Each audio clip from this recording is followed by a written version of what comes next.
નમસ્તે મિત્રો, દેશ દુનિયાના ઉપયોગી સમાચારના ફરી એક નવા વિડીયોની સાથે હું છું આપનો પ્રિય ગુજુ સંદેશ। તો મિત્રો, સમાચારની શરૂઆતમાં જાણીએ તો 75 રૂપિયામાં મળશે પેટ્રોલ। આ સમાચાર વિશે વધુ જાણીએ તો કેન્દ્ર સરકારે હાલમાં જ પેટ્રોલ અને ડીઝલ 2 રૂપિયા સસ્તું કર્યું હતું। હવે તામિલનાડુના શાસક પક્ષ ડીએમકેએ તેના ઘોષણાપત્રમાં જાહેરાત કરી છે કે જો તેની પાર્ટી લોકસભાની ચૂંટણીમાં વધુ બેઠકો જીતશે તો પેટ્રોલની કિંમત 75 અને ડીઝલની કિંમત 65 રૂપિયા પ્રતિ લીટર કરવામાં આવશે। હાલ ચેન્નઈમાં પેટ્રોલ 100 રૂપિયા અને ડીઝલ 92 રૂપિયા લીટર વેચાઈ રહ્યું છે। તેમજ ડીએમકેએ તમામ પરિવારોને રૂપિયા 500માં ગેસ સિલિન્ડર આપવાની પણ જાહેરાત કરી છે। ત્યાર પછીના સમાચાર જોઈએ તો ઠાકોર સમાજ કુરિવાજોને આપશે તિલાંજલિ। આ વિશે વધુ જાણીએ તો ઉત્તર ગુજરાતનો ઠાકોર સમાજ કુરિવાજોને તિલાંજલિ આપવા આગળ આવ્યો છે। ડીસા તાલુકાના ઠુવા ગામે ઠાકોર સમાજે ખોટા કુરિવાજો બંધ કરવાનો નિર્ણય લીધો છે। લગ્ન પ્રસંગ, મરણ પ્રસંગ, શ્રીમદ પ્રસંગ, સગાઈ પ્રસંગ તેમજ જન્મદિવસ સહિતના પ્રસંગોમાં થતા કુરિવાજો દૂર કરવા માટે નિયમો બનાવાયા છે। નિયમોનું પાલન ન કરનારનો સામાજિક બહિષ્કાર કરાશે તેમજ તેમના પ્રસંગોમાં કોઈ હાજરી નહીં આપે અને 51,000 રૂપિયાનો દંડ ફટકારાશે। ત્યાર પછીના સમાચાર જાણીએ તો ગોંડલ માર્કેટ યાર્ડમાં ધાણાના 2,000 સુધી બોલાયા હતા ભાવ। આ વિશે વધુ જાણીએ તો હોળી પહેલાં રાજકોટના ગોંડલ માર્કેટ યાર્ડમાં ધાણાની ભરપૂર આવક થઈ છે, જેમાં અંદાજે 1.25 લાખ ગુણી ધાણાની આવક થઈ હતી। સારા ભાવ મળતા ખેડૂતો પણ મોટા પ્રમાણમાં ગોંડલ પહોંચી રહ્યા છે। હરાજીમાં ધાણાના ભાવ રૂપિયા 1,000થી 2,024 પ્રતિમણ બોલાયા હતા, જ્યારે ધાણીનો ભાવ રૂપિયા 1,100થી 2,500 બોલાયો હતો। યાર્ડની બહાર 1,400થી 1,500 વાહનોની 6 થી 7 કિલોમીટર લાંબી લાઈનો લાગી હતી। ત્યારબાદ જાણીએ મિત્રો, આંબા અને મોર ન આવતા ખેડૂતો ચિંતામાં। આ વિશે વધુ જાણીએ તો રાજ્યમાં બેવડી ઋતુના કારણે ખેડૂતોના પાક પર ભારે અસર થઈ રહી છે, ત્યારે ગીર સોમનાથ જિલ્લામાં તાલાળા, ઉના, ગીરગઢડા અને કોડીનાર સહિતના વિસ્તારોમાં મોટી સંખ્યામાં કેસર કેરીનું ઉત્પાદન ખેડૂતો લઈ રહ્યા છે। જો કે આ વર્ષમાં બદલાતી ઋતુના કારણે કેરીને નુકસાન થવાની ભીતિ સેવાઈ રહી છે। ખેડૂતોના મતે અનેક બગીચાઓમાં 50% જ મોર આવ્યો છે, તેમજ જ્યાં વધી ઘટી કેરીઓ આવી છે તે નીચે ખરી જાય છે। ત્યાર પછીના સમાચાર જોઈએ તો રાધનપુરના 5 ગામમાં ચૂંટણીનો બહિષ્કાર। આ સમાચાર વિશે વધુ જાણીએ તો પાટણ જિલ્લાના રાધનપુરના 5 ગામોએ ચૂંટણીનો બહિષ્કાર કર્યો છે। ગ્રામજનોએ કહ્યું કે કોઈપણ રાજકીય નેતાના ગામમાં પ્રસાર માટે આવવા પર પ્રતિબંધ છે। રાધનપુર મત વિસ્તાર હેઠળના નજુપુરા, શેરગઢ, નવા શબ્દલપુરા અને જૂના શબ્દલપુરા સહિતના ગામોમાં રસ્તાઓ બનાવવાની માંગ પૂરી ન થતાં ગામ લોકોએ બેનર લગાવીને ચૂંટણી પ્રસાર માટે આવતા નેતાઓને ચેતવણી આપી છે। ત્યારબાદ જાણીએ મિત્રો, રવિવારે પણ ચાલુ રહેશે બેંક। આ સમાચાર વિશે વધુ જાણીએ તો 31 માર્ચ રવિવારના રોજ દેશભરમાં રજા રહેશે, પરંતુ નાણાકીય વર્ષનો અંતિમ દિવસ હોવાથી બેંકો બંધ નહીં રહે। આરબીઆઈએ નોટિફિકેશન જારી કરીને આ માહિતી આપી છે। નાણાકીય વર્ષનો છેલ્લો દિવસ હોવાથી આ દિવસે તમામ વ્યવહારો પતાવવામાં આવે છે। આવકવેરા વિભાગની ઓફિસો પણ ખુલ્લી રહેશે। ઓફિસોની લાંબી વીકેન્ડની રજાઓ રદ કરતી વખતે આવકવેરા વિભાગે કહ્યું છે કે વિભાગની તમામ કચેરીઓ 29 માર્ચ, 30 માર્ચ અને 31 માર્ચે ખુલ્લી રહેશે। ત્યાર પછીના સમાચાર જાણીએ તો પતંજલિએ સુપ્રીમ કોર્ટમાં બિનશરતી માફી માંગી। આ સમાચાર વિશે વધુ જાણીએ તો પતંજલિએ સુપ્રીમ કોર્ટમાં એફિડેવિટ દાખલ કરીને ભ્રામક જાહેરાતના મામલે બિનશરતી માફી માંગી છે। બાલકૃષ્ણે એફિડેવિટમાં કહ્યું હતું કે એમને કંપનીની અપમાનજનક શબ્દ સમૂહોવાળી જાહેરાત બદલ ખેદ છે। ભ્રામક જાહેરાતો પર સુપ્રીમ કોર્ટના પ્રતિબંધ છતાં આ જાહેરાતો આપવામાં આવતા સુપ્રીમ કોર્ટે પતંજલિને નોટિસ જારી કરી હતી। આનો જવાબ ન આપ્યા બાદ સુપ્રીમ કોર્ટે બાબા રામદેવ અને બાલકૃષ્ણને 2 એપ્રિલે હાજર રહેવા જણાવ્યું હતું। ત્યારબાદ જાણીએ મિત્રો, પોલીસ ભરતી પર હાઈકોર્ટ નારાજ। આ વિશે વધુ જાણીએ તો તાજેતરમાં રાજ્યમાં ગુજરાત પોલીસની ભરતી જાહેર કરવામાં આવી છે, જેમાં હાઈકોર્ટે રાજ્ય સરકાર દ્વારા દાખલ કરવામાં આવેલી 100 મોટો એફિડેવિટ ફગાવી છે। આ સાથે જ કોર્ટે સરકારને નવી એફિડેવિટ ફાઇલ કરવા આદેશ કર્યો હતો। નોંધનીય છે કે રાજ્યમાં આઈબીમાં 970 જગ્યાઓ ખાલી છે, એસઆરપીએફમાં 4,500 જગ્યા ખાલી છે, પોલીસમાં 23,516 જેટલી જગ્યાઓ ખાલી છે। તેથી હાઈકોર્ટે પૂરતી જગ્યાઓ પર ભરતી જાહેર ન કરાતા રાજ્ય સરકારને ટકોર કરી હતી। ત્યાર પછીના સમાચાર જોઈએ તો કેન્દ્રીય મંત્રી મનસુખ માંડવિયા સામે આચારસંહિતા ભંગની ફરિયાદ।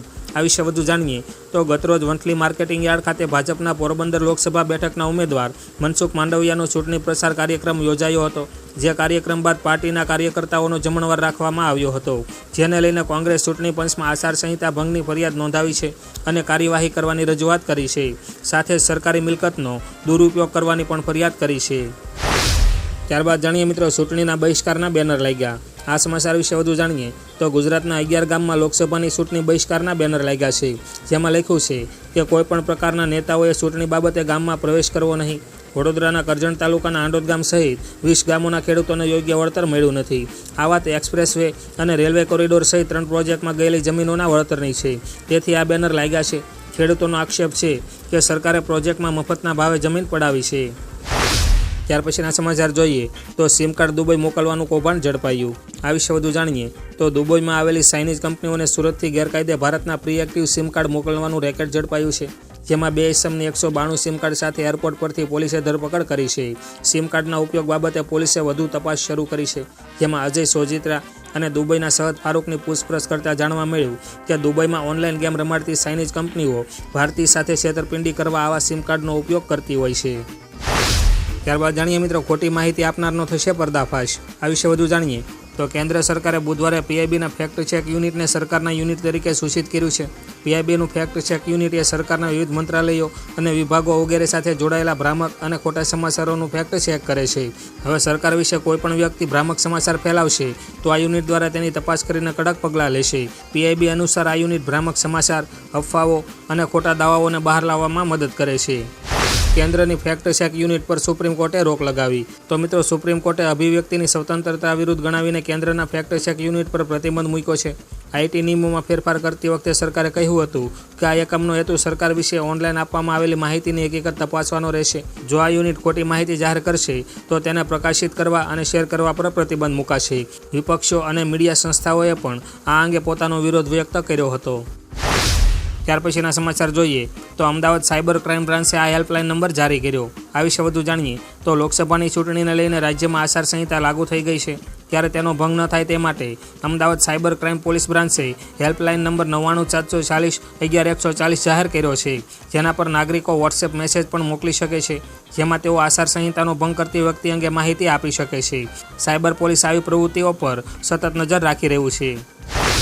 ત્યાર પછીના સમાચાર જોઈએ તો ચીનનો વિરોધ, શ્રીલંકાએ હટાવ્યો પ્રતિબંધ। આ વિશે વધુ જાણીએ તો ચીનના વિરોધ બાદ શ્રીલંકાએ તેના બંદર પર વિદેશી રિસર્ચ જહાજ રોકવા પરનો પ્રતિબંધ હટાવી લીધો છે। શ્રીલંકાએ હાલમાં જ એક જર્મન સંશોધન જહાજને તેના બંદર પર રોકવાની મંજૂરી આપી હતી, જેના પર ચીને તેના જહાજને ન રોકવા દેતા કારણ પૂછ્યું હતું, જેના પર શ્રીલંકાએ કહ્યું કે વિદેશી જહાજો સંશોધન માટે અમારા બંદર પર રોકાઈ શકે નહીં, પરંતુ રિફ્યુલિંગ માટે રોકાઈ શકશે। ત્યાર પછીના સમાચાર જોઈએ તો અમેરિકાએ કહ્યું કે અરુણાચલ પ્રદેશ ભારતનો ભાગ છે। આ વિશે વધુ જાણીએ તો અમેરિકાએ અરુણાચલ પ્રદેશને ભારતનો ભાગ જાહેર કર્યો છે। યુએસ સ્ટેટ ડિપાર્ટમેન્ટના ડેપ્યુટી સ્પોક પર્સન વેદાંત પટેલે કહ્યું, અમેરિકા અરુણાચલ પ્રદેશને ભારતીય ક્ષેત્ર તરીકે માન્યતા આપે છે। અહીં કોઈપણ પ્રકારની ઘૂસણખોરી અયોગ્ય છે। અમે એલએસીમાં લશ્કરી, નાગરિક ઘૂસણખોરી અથવા અતિક્રમણ દ્વારા કોઈપણ પ્રદેશ પર દાવા કરનારા એકપક્ષી પ્રયાસનો વિરોધ કરીએ છીએ। ચીને અરુણાચલ પ્રદેશને પોતાનો ભાગ ગણાવી અમેરિકાનો વિરોધ કર્યો છે। ત્યાર પછીના સમાચાર જોઈએ તો ઘાતક હથિયારો સાથે 8ની ધરપકડ। આ વિશે વધુ જાણીએ તો લોકસભા ચૂંટણીના માહોલ વચ્ચે પોલીસ એલર્ટ બની છે। સાબરકાંઠા પોલીસે બંદૂકો, ધારિયા તેમજ તીરકામઠા સહિતના હથિયારો સાથે 8 લોકોની ધરપકડ કરી છે। ગામભોઈ પોલીસે બાતમીના આધારે ધરપકડ કરી ઊંડાણપૂર્વક પૂછપરછ કરતા હથિયારો સાથે આટલી મોટી સંખ્યામાં ક્યાં જઈ રહ્યા હતા તે બાબતે પૂછપરછ કરતા લૂંટ તેમજ ધાડ પાડવાના ઈરાદે જતા હોવાનો ખુલાસો થયો છે। આ તમામ આરોપી ખેડબ્રહ્મા વિસ્તારના હોવાનું જાણવા મળ્યું છે। ત્યાર પછીના સમાચાર જાણીએ તો 80 યાત્રિકોને થયું ફૂડ પોઈઝન। આ સમાચાર વિશે વધુ જાણીએ તો સુરેન્દ્રનગરના વિજળિયા ગામથી 100 માણસોનો સંઘ પગપાળા દ્વારકા જવા નીકળ્યો હતો। ખંભાળિયા રાત્રિ રોકાણ દરમિયાન જાતે રસોડું બનાવી યાત્રિકો જમ્યા હતા, જે બાદ યાત્રિકોને ફૂડ પોઈઝનિંગની અસર થઈ હતી। ત્યારબાદ 80 જેટલા લોકોને તાત્કાલિક ધોરણે એમ્બ્યુલન્સ બોલાવી ખંભાળિયા હોસ્પિટલ ખસેડવામાં આવ્યા હતા। હાલ તમામ શ્રદ્ધાળુઓની તબિયત સુધારા પર હોવાનું તબીબે જણાવ્યું હતું। ત્યાર પછીના સમાચાર જોઈએ તો સુરતમાં ડુપ્લિકેટ ઘીનું કારખાનું ઝડપાયું। આ વિશે વધુ જાણીએ તો સમાચાર છે કે સુરતના રત્ના રાંદેર ઝોનમાંથી નકલી ઘીનું કારખાનું ઝડપી પાડવામાં આવ્યું છે। કારખાનામાંથી શંકાસ્પદ ઘીનો જથ્થો જપ્ત કરવામાં આવ્યો છે। ડુપ્લિકેટ ઘી બનાવવા માટે ડાલડા ઘીમાં સોયાબીનનું તેલ, હળદર અને કેમિકલનું મિશ્રણ કરવામાં આવતું હતું। આ ઘીને શહેરના અલગ અલગ વિસ્તારોમાં ચોખ્ખા ઘીના નામથી વેપાર કરવામાં આવતો હતો। ત્યાર પછીના સમાચારની વાત કરીએ તો ચીનના 32 યુદ્ધ વિમાનો તાઇવાનની સીમાએ પ્રવેશ્યા। આ વિશે વધુ જાણીએ તો ચીન સાથે વધી રહેલા તણાવ વચ્ચે તાઇવાને દાવો કર્યો છે કે 24 કલાકની અંદર ચીનના 32 ફાઇટર જેટ તેની સીમામાં પ્રવેશ્યા છે। તાઇવાને તેને ઉશ્કેરણીનું કૃત્ય ગણાવ્યું છે અને કહ્યું કે ફાઇટર જેટ સિવાય ચીનના 5 નૌકાદળના જહાજો પણ તેમની જળસીમા નજીક પેટ્રોલિંગ કરી રહ્યા છે। ચીનની આ કાર્યવાહીનો જવાબ આપવા માટે તાઇવાને પેટ્રોલિંગ એરક્રાફ્ટ, નેવલ શિપ અને કોસ્ટલ મિસાઇલ સિસ્ટમ પણ તૈનાત કરી છે। તો દર્શક મિત્રો, દેશ દુનિયાના આજના તાજા સમાચારના આજના વિડીયોમાં બસ આટલું જ. વિડીયો પસંદ આવ્યો હોય તો વિડીયોને લાઇક કરજો, વિડીયો આપના મિત્રો દોસ્તો સાથે શેર કરજો અને ગુજુ સંદેશ ચેનલ પર નવા હો તો ચેનલને સબસ્ક્રાઇબ કરી ચેનલ સાથે જોડાઈ જજો, જેથી આ ચેનલ પરથી આવતા તાજા અને કામના સમાચારના વિડીયોની અપડેટ આપને સમયસર અને સૌથી પહેલાં મળતી રહે. તેમજ આપના કંઈ પ્રશ્નો અથવા તો કંઈ સૂચનો હોય તો કોમેન્ટ બોક્સમાં કોમેન્ટ કરીને જરૂરથી જણાવજો. તો મિત્રો, આજના વિડીયોમાં બસ આટલું જ. ફરી મળીશું નવા વિડીયોમાં નવા સમાચાર સાથે. તો ત્યાં સુધી રજા લઈએ. નમસ્તે.